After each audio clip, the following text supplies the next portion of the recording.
രാത്രിയിൽ വിദ്യാർത്ഥിനികൾ ആവശ്യപ്പെട്ട സ്റ്റോപ്പിൽ ഇറക്കിയില്ല എന്ന പരാതിയിൽ തിരുവനന്തപുരം സെൻട്രൽ യൂണിറ്റിലെ കണ്ടക്ടറെ സർവീസിൽ നിന്ന് നീക്കം ചെയ്തതായി KSRTC അറിയിച്ചു. KSRTC വിജിലൻസ് വിഭാഗം നടത്തിയ അന്വേഷണത്തിൽ കണ്ടക്ടറുടെ ഭാഗത്ത് ഗുരുതര കൃത്യവിലോപം ഉള്ളതായി കണ്ടെത്തി. ഉമേഷ് ബാലകൃഷ്ണനുണ്ട് തിരുവനന്തപുരത്ത്. ഉമേഷ്, ഈ നടപടിക്ക് ആധാരമായ സംഭവം എന്താണ് ഉമേഷ്? ഇന്നലെയാണ് ഈ നടപടിക്ക് ആധാരമായ സംഭവം നടക്കുന്നത്. ഇന്നലെ തിരുവനന്തപുരത്ത് നിന്ന് തൃശ്ശൂരേക്ക് പോവുകയായിരുന്നു സൂപ്പർ ഫാസ്റ്റ് ബസ്.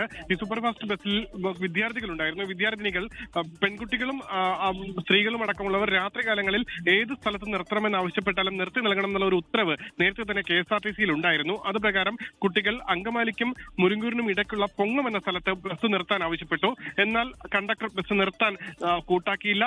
തുടർന്ന് ഈ കുട്ടികളെ തൊട്ടടുത്തുള്ള സ്റ്റോപ്പായ ചാലക്കുടി ബസ് സ്റ്റാൻഡിലാണ് ഇറക്കിയത്. സൂപ്പർ ഫാസ്റ്റ് ബസ്സാണ്, അതുകൊണ്ട് തന്നെ ഇടയ്ക്കുള്ള സ്റ്റോപ്പുകളിൽ നിർത്താൻ കഴിയില്ല എന്നുള്ള ന്യായീകരണമാണ് കുട്ടികളോട് പറഞ്ഞത്. ഇതേ തുടർന്ന് വിദ്യാർത്ഥിനികളായ പെൺകുട്ടിക്ക് ഒരുപാട് മനോവിഷമം അടക്കമുണ്ടായി. ഇതേ തുടർന്നാണ് KSRTC മാനേജ്മെന്റിന് കുട്ടികൾ പരാതി നൽകിയത്. ഇതിന്റെ അടിസ്ഥാനത്തിൽ വിജിലൻസ് വിഭാഗം പരിശോധന നടത്തി. പ്രാഥമിക പരിശോധനയിൽ തന്നെ കണ്ടക്ടറുടെ ഭാഗത്ത് വീഴ്ചയുണ്ട് എന്ന് കണ്ടെത്തി. ഇതിന്റെ അടിസ്ഥാനത്തിലാണ് താൽക്കാലിക കണ്ടക്ടർ കൂടിയായ ആളെ ഇപ്പോൾ സർവീസിൽ നിന്ന് നീക്കം ചെയ്തിരിക്കുന്നത്. ഉന്മേഷ്. ശരി, ഉമേഷ് ബാലകൃഷ്ണനാണ് ഇപ്പോൾ വാർത്തയുടെ വിശദാംശങ്ങൾ നൽകിയത്.